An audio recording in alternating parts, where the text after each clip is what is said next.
Kalau dulu bila orang baca Perawat Alatas, Ismail Faruqi, Syed Hussein Nasr, mungkin dia orang akan kata, but where is the science, kan? Dia kata, mana science dia tu? Kita masih lagi dekat framework, masih lagi dekat tu, the concrete science tu dekat mana? Dan mungkin kita boleh kata, okay, ini satu attempt lah untuk nak munculkan perkara tu. So itulah latar belakangnya. Dan bila saya baca buku ni, waktu tu saya beli, saya baca, timbullah beberapa persoalan. Dan waktu tu saya rajin lah, saya memang summarize setiap chapter. Bila baca je saya akan summarize. Dan dia jadilah satu book review yang panjang.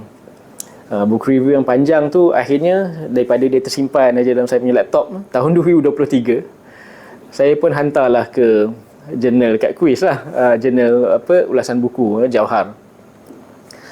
Saya hantar dan dia kata maksimum 8 muka surat je kan. So jadi kena pendek-pendekkan. So jadilah apa yang adalah pada hari ni tu, boleh download lah, benda tu free.